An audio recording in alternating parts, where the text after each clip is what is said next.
अस्सलामुअलैकुम, मैं हूं आयशा बख्श। रिपोर्ट कार्ड में खुशामदीद। पनामा लीक्स केस की तहकीकात के लिए पाक फौज का मौक़िफ़ भी सामने आ गया है। फौज वज़ीर आज़म नवाज शरीफ के खिलाफ पनामा लीक्स केस की तहकीकात के लिए बनाई जाने वाली JIT में शफाफ और कानूनी तरीके से किरदार अदा करेगी। कोर कमांडर्स कॉन्फ्रेंस का ये एलामिया जारी किया गया है। DG ISPR major general Asif Ghafoor की जानिब से सोशल मीडिया पर जारी बयान के मुताबिक जनरल हेडक्वार्टर्स रावलपिंडी में army chief general Qamar Javed Bajwa की सरबराही में 202वीं कोर कमांडर्स कॉन्फ्रेंस हुई। इस कॉन्फ्रेंस में आला तरीन अस्करी क़यादत ने मुख्तलिफ अमूर का जायजा लिया। तर्जुमान पाक फौज के मुताबिक इजलास में सुप्रीम कोर्ट की जानिब से पनामा केस का फैसला भी तफसीली तौर पर जेर गौर आया और यह फैसला किया गया कि पाक फौज पनामा केस के फैसले के तनाजुर में तश्कील दिए जाने वाली JIT में शफाफ किरदार अदा करेगी और JIT में शामिल इदारे के नुमाइंदे सुप्रीम कोर्ट के एतमाद पर पूरा उतरेंगे। कोर कमांडर्स कॉन्फ्रेंस की जानिब से पनामा लीक्स फैसले पर रद्द-ए-अमल एक ऐसे वक्त में सामने आया है जब मुजव्वज़ा JIT पर मुख्तलिफ हल्कों की जानिब से न सिर्फ मुसलसल एतमाद का इजहार किया जा रहा है बल्कि एहतजाजी तहरीक शुरू करने की नवीद भी दी जा रही है, जिसमें सर फहरिस्त पाकिस्तान पीपल्स पार्टी और पाकिस्तान तहरीक इंसाफ है। सवाल यह है, क्या पाक फौज की जानिब से तहकीकात में मुकम्मल ताउन उन हल्कों के लिए पैगाम है जो JIT को मुतनाज़ बनाना चाहते हैं?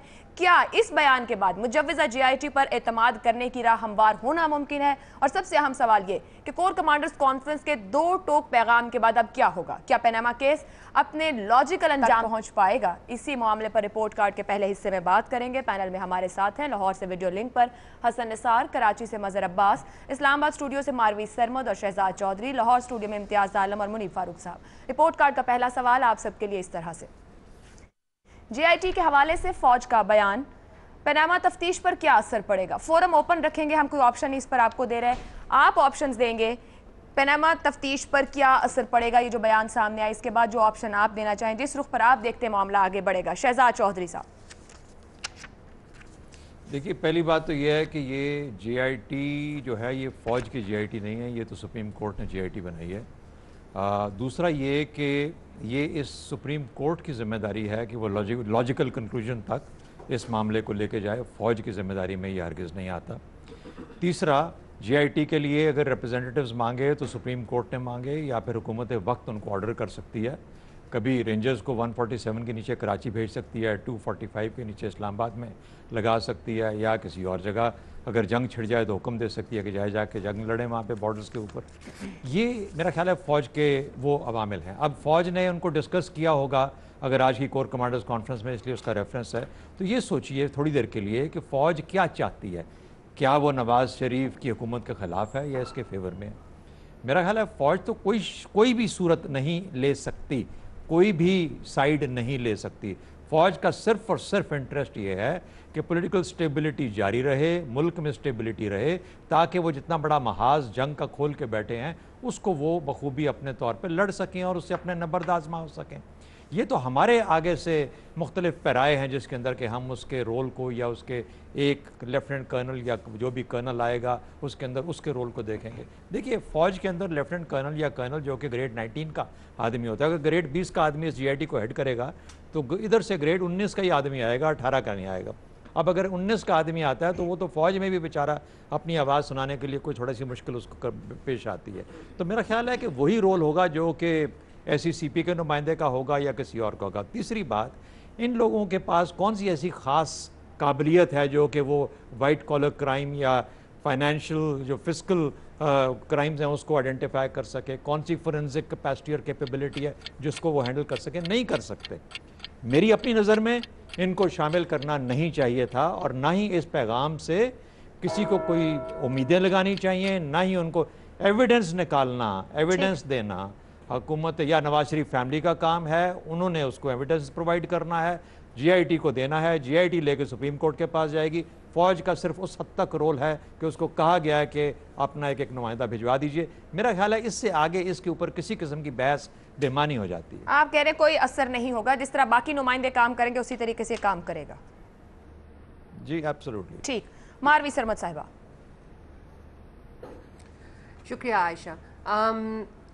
असर तो खैर क्या होगा, लेकिन मेरा ये ख्याल, मैं इस बात से इत्तफाक करती हूँ कि इनको शामिल करने की कोई ख़ास वजह समझ में नहीं आती। अगर इनके मैंडेट की तरफ देखा जाए तो जिस तरह से मैंडेट फॉर एग्जांपल पुलिस का हो सकता है या नैब का हो सकता है या स्टेट बैंक का या FIA का हो सकता है, उस तरह का मैंडेट ना तो ISI का ना MI का है। ये दोनों जो ऑर्गेनाइजेशंस हैं, ये ना तो प्रोसिक्यूशन का इनको कोई एक्सपीरियंस होता है, ना इनको एविडेंस कलेक्शन का होता है। ये इंटेलिजेंस की एजेंसियां हैं और यहाँ पर बात इंटेलिजेंस की नहीं है। JIT के अंदर तो हार्डकोर एविडेंस प्रोड्यूस करना पड़ेगा, उसको एग्जामिन करना पड़ेगा और इस काम के लिए ये मुनासिब नहीं था कि इनको इसमें इन्वॉल्व किया जाए। अब होगा ये कि JIT का एक तो माइक्रोस्कोप के नीचे रखा जाएगा। JIT की जो भी प्रोसीडिंग्स होगी, अगरचे वो सुप्रीम कोर्ट के उस बेंच के को जवाबदेह है JIT, लेकिन सुप्रीम कोर्ट का वो बेंच सिर्फ इस हद तक इसमें मुखल हो सकता है, इसमें मुदाखलत कर सकता है कि जहाँ पर वो टाइमलाइन की पाबंदी जो है वो देखें कि नहीं हो रही है। दूसरी जो इसमें एक चीज़ है कि देखिए जो इनके जो हेड कर रहे हैं FIA के और जो बाकी हैं, सब के सब एक्चुअली इंक्लूडिंग ISI, ये सब के सब प्राइम मिनिस्टर के मातहत हैं। जो ISI है वो भी एग्जीक्यूटिव के मातहत आती है और अगर MI के बारे में भी देखा जाए तो अल्टीमेटली तो वो उसी के मातहत आती है। मगर होगा ये कि जैसे ही किसी भी सूरत में इसकी किसी भी डायरेक्शन में इसकी कार्रवाई जाएगी, और वो एक तो चूँकि मीडिया का बहुत ज़्यादा वो होगा, अब जज साहिबान ने इस पूरी कार्रवाई के दौरान भी नहीं देखा मीडिया का जो भी तमाशा रहा, तो इसमें भी ये देखने में आएगा कि जो कुछ भी होगा उसका फिर जो मुद्दा है वो डाला जाएगा कि ये सिविल मिलिट्री रिलेशन जो है उसकी वजह से ये हो रहा है। तो मारवी साहब, आप समझ रही हैं पनामा तफ्तीश पर असर होगा जो आज बयान दिया गया इसका? मैं उसी की तो मैं बात कर रही हूँ आयशा, कि उसमें हर चीज़ को सिविल और मिलिट्री के तनाजुर में देखा जाएगा, फिर चाहे वो रोल ISI और MI ने अदा किया हो या नहीं, मगर देखा यही जाएगा कि चूंकि JIT ने कहा और उसमें ये दोनों मौजूद थी, इसलिए ये लाजमन सिविल और मिलिट्री टेंशन का नतीजा है। तो मेरा ये ख्याल है कि उससे मुझे लगता है कि कुछ ज़्यादा बेहतरी आने की उम्मीद नहीं है, शायद मामलात ख़राब ही हों।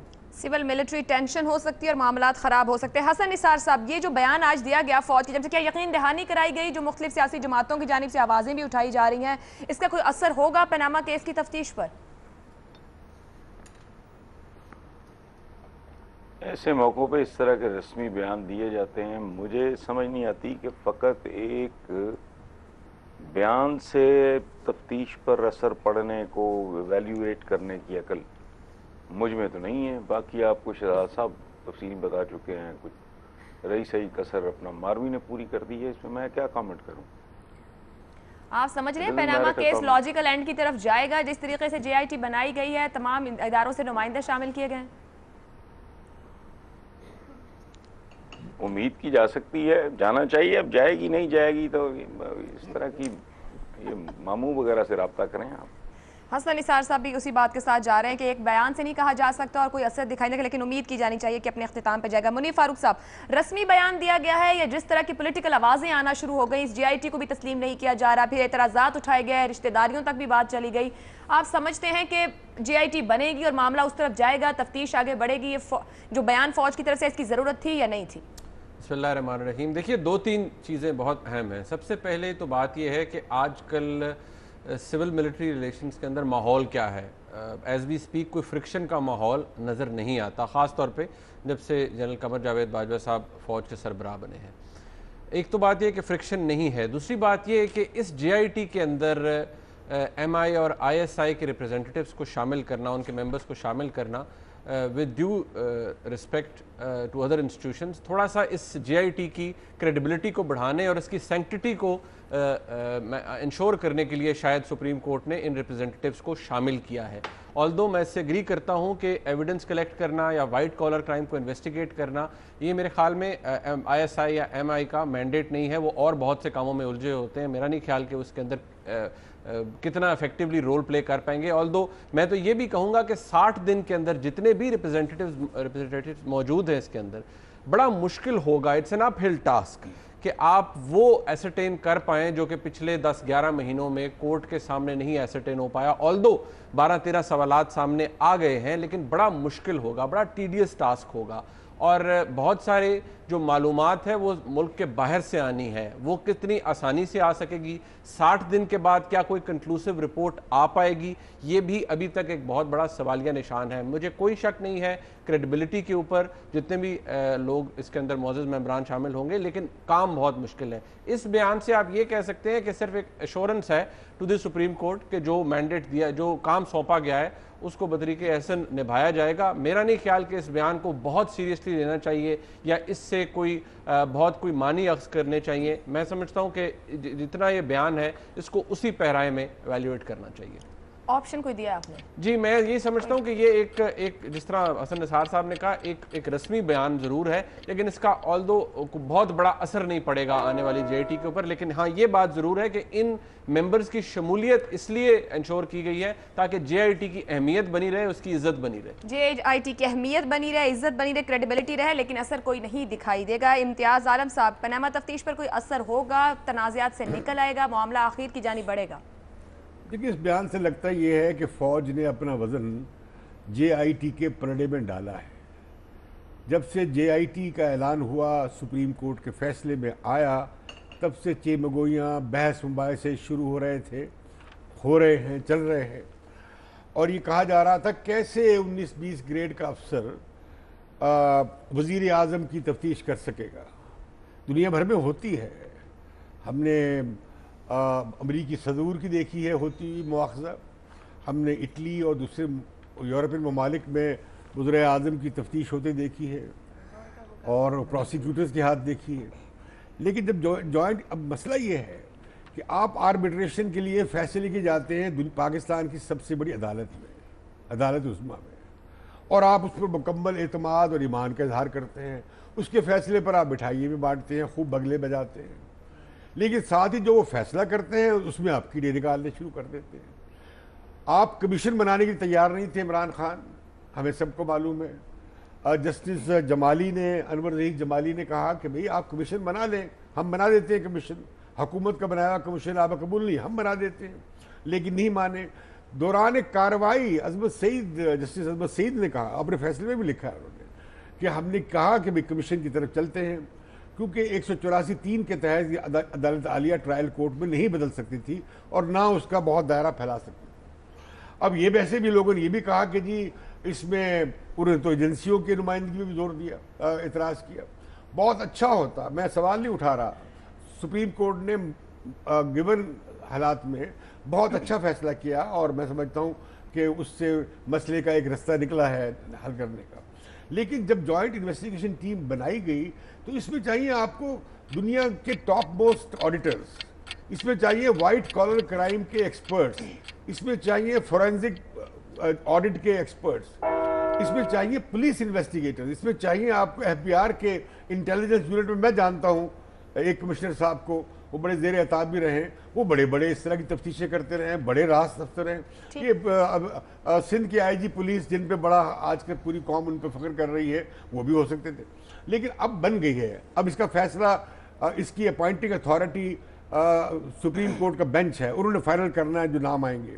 मैं एक तजवीज़ देना चाहता हूँ कि जो अफसर आए, यही बेंच जब इनसे मिलेगा, फाइनल करेगा, ये डायरेक्टिव इशू करे और इनसे ओथ ले कि ये अपने महकमों से आज़ाद होंगे।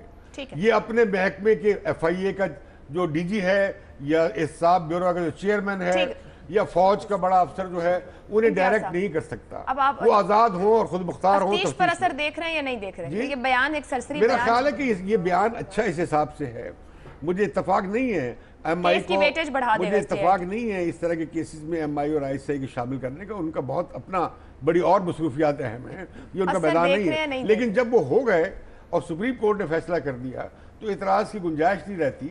उन्होंने अपना वेट डाला है इस JIT में कि भाई JIT भी काम करेगी, कानून के मुताबिक करेगी। अच्छा बयान है, वजन डाला गया है, आप क्रेडिबिलिटी के लिए सिर्फ इन्हें शामिल किया। अच्छा फैसला है, अच्छा फैसला। मुझे इतराज़ मज़हर अब्बास साहब, देखिए, मैं तो नहीं समझता कि उनको ये बयान देना चाहिए था। बुनियादी तौर पे सुप्रीम कोर्ट को फैसला भी दिया आपने और उसको नामुकम्मल भी छोड़ दिया। यानी आप 3-2 का फैसला भी दे रहे हैं और साथ में JIT भी बना दिया आपने। बेहतर होता कि सुप्रीम कोर्ट अपने वाज़े फैसले से पहले JIT बनाती और उसकी इन्वेस्टिगेशन के नतीजे में आप एक फ़ाइनल कंक्लूजन पे पहुंचते और वो फैसला उसके बावजूद भी अगर 3-2 ही रहता तो फिर उसमें रिव्यू तो मौजूद होता है। ये करके एक तनाज़ा खड़ा हो गया। अब JIT पे एक फरीक एतराज़ कर रहा है, अपोजिशन के कुछ हल्के एतराज़ कर रहे हैं। DGI-SPR का ये दूसरा बयान आया है। इससे पहले एतजाज़ अहसन साहब ने कुछ बात की थी, उस पर DGI-SPR को क्लैरिफाई करना पड़ा। आज फिर कोर कमांडर की पूरी कॉन्फ्रेंस के बाद ये बयान आया। तो ये एक मामला JIT का मुतनाज़ा हो गया है और मुझे लग ये रहा है कि अपोजिशन JIT पर अपना दबाव बढ़ाएगी। JIT के हवाले से जो दबाव बढ़ेगा, अब ये इमरान खान जो जलसा कर रहे हैं वो किस लिए कर रहे हैं? कोई सेलिब्रेशन करने तो नहीं कर रहे। ये बेसिकली दबाव है जो बढ़ाना चाहिए, वरना JIT में और इससे पहले सिंध में सबसे रिकॉर्ड नंबर JITs बनी हैं। उस सब में ISI के लोग शामिल थे, उस सब में MI के लोग शामिल थे। क्या डॉक्टर आसिम हुसैन की जो JIT बनी थी उस पर सिंध हुकूमत अपना इन्फ्लुएंस कर पाई? नहीं कर पाई। जब JIT की रिपोर्ट आ गई तो उन्होंने कोर्ट के ज़रिए जो भी करना था वो रास्ता इख्तियार किया। उज़ैर बलोच की JIT ले लें और 50 JIT ले लें, तो जहाँ सिंध हुकूमत के कहीं ना कहीं कुछ मामलात थे या उनके कुछ लोगों के मामलात थे, उस JIT पे कहीं नज़र आता है कि गवर्नमेंट इन्फ्लुएंस कर पाई। तो आपके यहाँ ऐसे ऑफिसर्स मौजूद हैं। ख़ुद इफ्तिखार चौधरी साहब जब चीफ जस्टिस थे, उन्होंने हुसैन असगर को जब पिक किया था हज करप्शन केस में, तो उन्हें वाज़े तौर पे कहा था कि आप DGI-FI को इस अरसे में कोई जवाब दे नहीं होंगे, आप हमको देंगे। और भी कई मिसालें हैं। तो ऑफिसर्स आपके पास पुलिस में, इवन पुलिस में सिटिंग ऑफिसर्स ऐसे हैं जो कभी भी कॉम्प्रोमाइज नहीं करते और गवर्नमेंट के सामने एक पोजीशन लेते हैं। ठीक। तो ऐसे लोग मौजूद। अभी JIT कॉन्स्टिट्यूट नहीं हुई है, अभी नाम ऐलान नहीं हुए हैं, और इतने ज़्यादा कॉन्ट्रडिक्टरी स्टेटमेंट्स आने के बाद आप कैसे तवक्को रखते हैं कि JIT एक ऐसे माहौल में काम कर सकेगी जो फेयर होगा, जहां दबाव नहीं होगा? क्योंकि वो जो भी फैसला देंगे एक ना एक फरीक उस पर तनाज़ा खड़ा करेगा। तो मेरे लिहाज से तो ये JIT मुतनाज़ा हो गई है। ये JIT के मेंबरान कोई भी वो करें, वो प्रेशर होगा, यही प्रेशर आएगा पीपल्स पार्टी की तरफ से भी, PTI की तरफ से भी, दीगर जमातों की तरफ से। तो मुझे नहीं लगता ये मामला किस तरीके से आगे बढ़ेगा। मुझे तो लगता है कि ऑलरेडी ये मामला बहुत ज़्यादा मुतनाज़ा हो गया है। आप कह रहे हैं कि ये कोई नतीजा नहीं दे सकेगी? नतीजा कोई भी दे, उसको एक ना एक फरीक उस पर सवाल उठा देगा। मुतनाज़े हो गई है JIT और नहीं दिखाई देता। मज़हर अब्बास साहब भी कहें कि JIT बगैर किसी दबाव के या फिर फेयर माहौल में काम कर सकेगी, क्योंकि अपोजिशन एहतजाज करती रहेगी और JIT पर अपना दबाव बढ़ाती रहेगी। ज़्यादातर पैनलिस्ट ने ऑप्शन लिया, कोई बड़ा असर दिखाई नहीं देगा।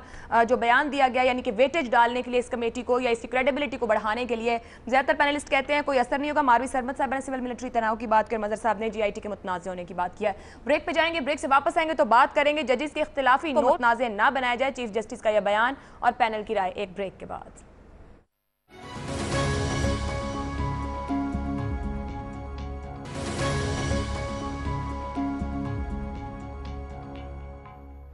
रिपोर्ट कार्ड में एक बार फिर खुशामदीद। सुप्रीम कोर्ट में आज बनी गाला के अतराफ गैर कानूनी तजावुजात के खिलाफ इमरान खान की दरखास्त पर खुद केस की समाअत के दौरान चीफ जस्टिस साकिब निसार और PTI के सरबराह के दरमियान दिलचस्प मुकालमा हुआ। चीफ जस्टिस ने PTI के चेयरमैन को मुखातिब करते हुए कहा कि खान साहिब, फैसलों में इख्तिलाफी नोट सारी दुनिया में आते हैं, जितना शोर इख्तिलाफी नोट पर यहाँ मचा है कहीं भी नहीं मचता। आप एक आम आदमी नहीं, आपकी आवाज़ से बेहतरी भी आ सकती है, खराबी भी। चीफ जस्टिस का यह भी कहना था कि खान साहिब, आपने मुस्बत किरदार अदा करना है, अब कौम को बेइतमादी की फ़ज़ा से निकालने में अपना किरदार अदा करें। सब ने मिलकर मुल्क के तशख़्ख़ुस के लिए काम करना है। इदारे मजबूत होंगे तो मुल्क आगे बढ़ेगा। जिंदगी दो चीज़ों, पानी और हवा पर मुहित है। निज़ाम और अदलिया के लिए वक्त अहम है। मौजूदा हालात में आपको अहम और तामीरी किरदार अदा करना है। इस पर इमरान खान का कहना था कि सुप्रीम कोर्ट पर एतमाद है, पाकिस्तान बदल चुका है, वो पनामा केस की समाअत करने वाले बेंच का दिफा करेंगे। इसी मामले पर पैनल के सामने सवाल रखेंगे। सवाल इस तरह से है, जिस इख्तिलाफी नोट को मुतनाज़ा ना बनाया जाए, चीफ जस्टिस का बयान, क्या पाकिस्तान तहरीक इंसाफ अमल पैरा होगी? अगर आप समझते हैं जिस तरीके की गुफ्तगू या मुकालमा हुआ चीफ जस्टिस साकिब निसार के साथ पाकिस्तान तहरीक इंसाफ के सरबराह का। क्या पाकिस्तान तहरीक इंसाफ इस बात को मानेगी, अमल पैरा होती दिखाई देगी? अमली तौर पर तो हाँ का ऑप्शन लेंगे, और अगर समझते हैं कि इसके बरक्स होगा, अमल पैरा नहीं होगी, तो नहीं का ऑप्शन लेंगे। मजहर अब्बास साहब। देखिए, पहला माफ़ कीजिएगा, पहला सवाल तो ये कि इख्तलाफी नोट पे तनाज़ा तो नहीं खड़ा हुआ। तनाज़ा तो जो JIT बनी है, और वो JIT तो बाकी 3 मेंबरों के ने क्योंकि उस नतीजे पे नहीं पहुँचे, तो जो अपोजिशन की तरफ से सवालात उठाए जा रहे हैं वो इख्तलाफी नोट की बुनियाद पे तो नहीं उठाए जा रहे। इख्तलाफी नोट को तो वो अप्रिशिएट कर रहे हैं और वो समझ रहे हैं कि इख्तलाफी नोट जो दिया गया है उससे जो है वो रिफ़्लेक्ट करता है। और यहाँ तक कहा जा रहा है कि चूँकि दोनों आइंदा चीफ जस्टिस बनेंगे तो इनके फ़ैसले की ज़्यादा अहमियत है। अब ये बाबर सत्तार भी यहाँ नहीं है, लेकिन मुनीब यहाँ मौजूद हैं, वो बता सकते हैं कि ये कैसा होगा कि अक्सरियती जो फ़ैसला है उसमें इख्तलाफी नोट को ज़्यादा अहमियत दी जाएगी। लेकिन मैं समझता हूँ कि जो आज चीफ जस्टिस और इमरान ख़ान के दरमियान या चीफ जस्टिस की जो राय है, उम्मीद है कि इमरान ख़ान इस चीज़ को एक्नॉलेज करेंगे। और इसके क्या माने हैं? इसके माने ये हैं कि चीफ जस्टिस उनको ये एडवाइस कर रहे हैं कि आप बुनियादी फ़ैसले पे सवालात ना खड़े करें। आप ये जो दबाव है, ये इस तरह के प्रेशर्स हैं और इस तरह का शोर शराबा है, इसको कम किया जाए। फ़ैसला जैसा आया है और जो अभी JIT के बाद भी सूरत हाल सामने आ जाएगी उसको एक्सेप्ट किया जाए। बेसिकली वो कर रहे हैं। इख्तलाफी नोट दुनिया भर में और पाकिस्तान में रहे हैं, इख्तलाफी नोट पे जो है तनाज़ात रहे हैं। सबसे बड़ा तो जुल्फ़िकार अली भुट्टो वाले मसले पर रहा है, 3-4 का जो जजमेंट था उस पर। तो मेरा ख्याल है उम्मीद है कि बेहतरी आएगी। लेकिन जो अगर हम देखें कि इमरान ख़ान जिस लाइन पे चलते हैं उस लाइन से फिर वो पीछे हटते नहीं हैं इस हवाले से। ठीक। तो वो पोजीशन, तो वो जो अपने दबाव वाली पोजीशन है वो बरकरार रखेंगे। तो मुझे नहीं लगता कि बहुत ज़्यादा वो चीफ जस्टिस ने जो उनको एडवाइस की है उसको वो फॉलो करेंगे। आप कह रहे हैं किसी हद तक बेहतरी हो सकती है, लेकिन नहीं का ऑप्शन ले रहे हैं। हसन निसार साहब। देखिए, मैं पिछले सवाल के हवाले से मैं एक जुमला कहना चाह रहा हूँ कि ये जो कहते हैं कि 17वें ग्रेड और 18वें और 19वें ग्रेड का बंदा क्या तफ्तीश करेगा, तो मुझे आज तक ये समझ नहीं आई कि तारा मसीह का क्या ग्रेड था जिसने भुट्टो को फांसी। बुनियादी बात यह है कि करने वाले के पास महारत है या नहीं और ज़मीर नाम की कोई चीज़ है या नहीं। वो बात मुझे चूँकि बहुत चुभ रही थी इसलिए मैंने किया। अच्छा, रह गया कि तहरीक इंसाफ अमल पैरा होगी या नहीं होगी, तो आशा आपको किसी ने गलत बताया है। मैं ना उनका तर्जुमान हूँ, ना सलाहकार हूँ, ना कोई साइकेट्रिस्ट हूँ उनका। रह गए चीफ जस्टिस साहब, उनकी राय या मशवरा या जो भी कह लें, तो एक बड़ी उसूली सी बात है, बुनियादी सी बात है जिसकी वजाहत मजहर अब्बास साहब कर चुके हैं। आप नहीं का ऑप्शन ले रहे हैं मजहर साहब के साथ? नहीं, मैं नहीं यहाँ का ऑप्शन ही ले रहा। मतलब चीफ जस्टिस की बात उसूली बात है, इस पे तवज्जो दी जानी चाहिए। मतलब और बाकी तो उनकी अपनी मर्जी। आप समझ रहे हैं कि पाकिस्तान तहरीक इंसाफ तवज्जो देगी? How do I know? Sir, तो मैं तज्जिया करने को कह रही, मैं कौन सा कह रही हूँ कि जो आप कहेंगे PTI उसके मुताबिक चलेगी। चले, आप ऑप्शन ही लेना चाह रहे हैं? नहीं, तज्जिया में आप मुझसे ये तज्जिया मांग रही हैं कि आप सुबह नाश्ते में क्या लेना पसंद फरमाएंगे? तो सर, एक बंदे की रूटीन होती। चले ठीक है हसन साहब, आप नहीं लेना चाह रहे इस पे ऑप्शन। इम्तियाज आलम साहब, क्या पाकिस्तान तहरीक इंसाफ? नहीं लेना चाह रहा। ठीक है सर, नहीं लीजिए, कोई मसला नहीं। जी इम्तियाज साहब, आप क्या ऑप्शन? काश तहरीक इंसाफ हसन निसार साहब से मशवरा कर ले तो इस मुल्क के लिए शायद कोई रास्ता निकल आए। मैं समझता हूँ कि ये जो मुझे मंतक एक समझ नहीं आ रही, हम तैयार ही नहीं है किसी इदारे के फैसले को मानने के लिए। हम में हर शख्स समझता है सही है वो सही है और अपने आप को समझता है कि उतार है, कुछ एक कशफ आता है और एक इंकशाफ होता है हर शख्स पे। कुछ मानने की तैयार नहीं है। इस तरह मुल्क नहीं चलते, माशरे नहीं चलते। ये भी मेरे लिए बड़ी हैरानगी की बात है कि एक अख्तरी फैसला है, एक अक़लियती फैसला है। नहीं, फैसला एक है। फैसले से कुछ 2 जजों ने इख्तलाफ किया है। ये भी नहीं है कि 2 सीनियर हैं और बाकी जूनियर हैं और उन्हें 2 चीफ जस्टिस बनना है। ब्रदर जजेस जो है, जब चीफ जस्टिस भी बैठे हों बेंच में, वो ब्रदर जजेस होते हैं, उनका हर एक का स्टेटस बराबर होता है। कोई चीफ जस्टिस का स्टेटस बाकी बिरादर जजेस से बुलंद नहीं होता सवाए इंतजामी अमूर के। तो मैं समझता हूँ कि जो फैसला है वो वही है जो लिखा गया है और कुछ दो जजों ने इख्तलाफ किया है। मुझे कुछ इसमें एक और बात भी लगती है, जिस तरह की पोजीशन दो जजेस ने ली उससे इन जजेस में भी प्रेशर आया। शायद ये फैसला कुछ और हो जाता अगर ये इतनी एक्सट्रीम पोजीशंस का फ़र्क ना पड़ता। और मैं समझता हूँ कि जो फैसला है वो कानून और इंसाफ के मुताबिक है और आइन के मुताबिक है। दिस जजमेंट ने जो लाइन है, ये रूल है, उसे जंप नहीं किया, उससे क्रॉस नहीं किया। ठीक है। तो मैं समझता हूँ कि जो चीफ जस्टिस ने बड़े ही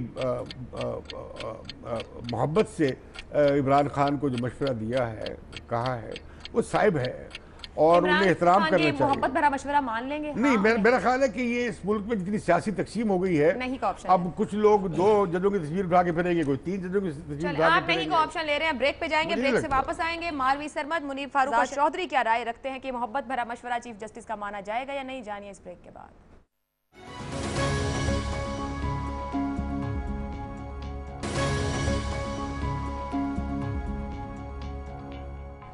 जजेस के इख्तिलाफी नोट को मुतनाज़ न बनाया जाए, चीफ जस्टिस का बयान, क्या तहरीक इंसाफ अमल पैरा होगी, हाँ या नहीं? मारवी सरमद साहिबा। आयशा, ये देखें, जब ये पूरी चल रही थी, इसकी हियरिंग्स चल रही थी, तो उस वक़्त हर रोज़ अदालत के अहाते में ये तमाशे लगते थे और उसके बाद रात गए तक टीवी के ऊपर ये तमाशा लगा हुआ होता था और वो सब का सब जो है वो सब ने सुना। ऑनरेबल हमारे जजेस साहिबान ने भी सुना। अब ऐसे तो नहीं हो सकता कि मीठा मीठा हप हप कड़वा कड़वा थू थू वहाँ पे उस वक्त गैग ऑर्डर करते, तो आज एक माहौल बना हुआ होता कि जहाँ पर लोग एक किसी पैराए में, किसी हदूद के अंदर बात कर रहे होते। दूसरी बात यह है कि जो इख्तलाफी नोट है उसमें जिस तरह से ओपिनियनेटेड इख्तलाफी नोट है उनके ऊपर बात तो होगी और अगर बात होगी तो वो सुननी भी होगी। जहाँ तक बात इमरान खान साहब को मशवरा देने की है तो ठीक है, उन्होंने मशवरा दे दिया, लेकिन मेरा नहीं ख्याल कि खान साहब उसको तस्लीम करेंगे, इसलिए कि पूरे का पूरा जो इस वक्त वो अपनी फेस सेविंग अपोजिशन कर रही है, ख़ासतौर पे खान साहब की पार्टी, तो वो तो कर ही इस पे रहे हैं कि ये इख्तलाफी नोट आए हैं, लिहाजा मॉरल ग्राउंड नहीं रहती प्राइम मिनिस्टर के पास, तो वो कैसे बात नहीं करेंगे इसकी। इख्तलाफी नोट की जो 192 सफ़े वाला नोट है, अब उसमें तो आप देखें कहाँ खलील जबरान से शुरू होती है हमारी अदलिया, अब मारियो पूजो और पता नहीं आगे जाके शायद इब्ने सफ़ी के इमरान सीरीज़ डाइजेस्ट भी हमें उसमें कोर्ट देखने पड़ेंगे कभी। जो फैसला जजेस का होता है वो कानून और जो एविडेंस सामने उसकी बुनियाद के ऊपर होता है। जैसे बाकी 3 जजेस ने एक बड़ी खूबसूरत एक जो दलाइल जो है वो दिए गए, इवन जो 43 पेजेस का जजेस गुलजार का है उन्होंने भी किसी हद तक कोशिश की है कि दलाइल के ऊपर इस तरह से ओपिनियनेटेड नहीं है। तो जब कोई चीज़ सियासत के हदूद में आ जाएगी, ओपिनियनेटेड हो जाएगी, तो उसके ऊपर बात भी होगी और बर्दाश्त भी करनी पड़ेगी। खान साहब, आपके सवाल का सीधा जवाब है कि खान साहब आज नहीं आएंगे और मेरा नहीं ख्याल कि उनका राइट भी है वो बात करें। ठीक है, उनका हक भी है कि वो बात करें, खामोश ना रहें और वो अमल भी इस पर नहीं करेंगे। मारवी साहिबा का ऑप्शन। मुनीब फारूक साहब।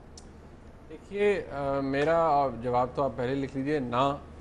और दूसरी बात यह है कि आज जो मुकालबा हुआ जनाब चीफ जस्टिस साहब के दरमियान और जनाब इमरान खान साहब के दरमियान, वो बात ये नहीं थी जिसकी तशरीह इस तरह से की जा रही है। एक्चुअली शायद जो मतलब था मौजूद चीफ जस्टिस साहब का कहने का वो ये था कि ये जो इख्तलाफी नोट है ये पूरी दुनिया में आता है, ये इख्तलाफी नोट फैसला नहीं है, फैसला वो 3 जजेस का है, जाहिर बात है वो डोमिनेट कर रहा है और उस फैसले के मुताबिक एक JIT बनेगी, उस फैसले के मुताबिक वज़ीर-ए-आज़म नाअहल नहीं है। जबकि इमरान खान साहब और बाकी अपोजिशन इस इख्तलाफी नोट या इन 2 इख्तलाफी नोट्स को लेकर इन पे पूरी कैंपेन बना रही है। आज इमरान खान साहब को जो वीडियो पैगाम भी आया है उसमें भी ये जुमे का जलसा भी इसी पर हो रहा है। जाहिर बात है लोगों को इतना नॉलेज तो है नहीं कि जब आप लोगों को कहेंगे कि 2 सीनियर जजेस जो कि चीफ जस्टिस बनने वाले हैं उन्होंने ये फैसला दिया है, तो तमाम जिस तरह इम्तियाज़ साहब ने कहा सारे ब्रदर जजेस होते हैं, सारे इक्वल होते हैं जो उस बेंच के अंदर बैठे होते हैं। जाहिर बात है सीनियरिटी के हिसाब से एक लीड कर रहा होता है,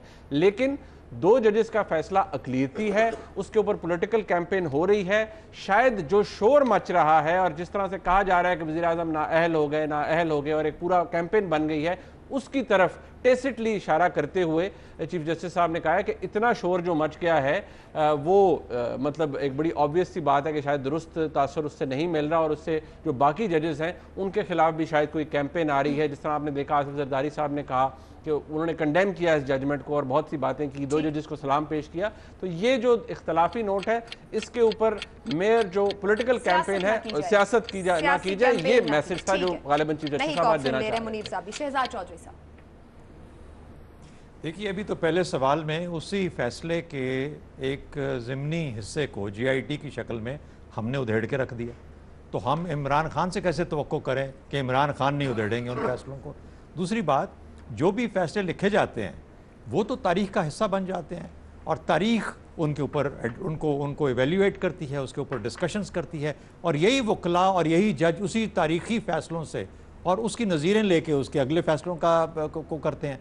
तो इसलिए इस चीज़ से ये घबरा जाना कि फ़ैसला किसी फ़ैसले के बारे में तारीख़ बन रही है और उस पर डिस्कशन हो रही है, जब फ़ैसला आ गया अवामी डोमेन के अंदर तो फिर उस पर बहस भी होगी। तीसरा, 5-4 का फ़ैसला होता है, जुल्फ़िकार अली भुट्टो साहब को हैंग कर दिया जाता है, तो वो तो एक इंतहाई तशवीशनाक फ़ैसला है, और देखिए कि कितना जुल्म है। ये 3-2 का फ़ैसला जो है इसको हम पाक साफ करके मान लें, ये किस तरह मुमकिन है? तो आप अपनी तारीख से क्यों हट रहे हैं? अगर उसके ऊपर तशवीश थी तो इसके ऊपर भी तशवीश होगी। चौथा फाइनल चीज़ है कि जब एक सियासी लेवल के ऊपर, ये तो पॉलिटिकल स्पेस आपने खोल दिया इमरान खान के लिए या पीपीपी के लिए, जब आपने 3-2 कर दिया तो स्पेस खुल गई Imran Khan can take anything to the people of Pakistan. वो 2 जो जज हैं वो भी पाकिस्तान के हैं, इसी बेंच का हिस्सा थे, और ये 3 भी उसी बेंच का हिस्सा हैं जिसने ये फैसला दिया, और वो भी जाके पैगाम लेके जा सकते हैं नवाज शरीफ साहब अपने लोगों के आगे।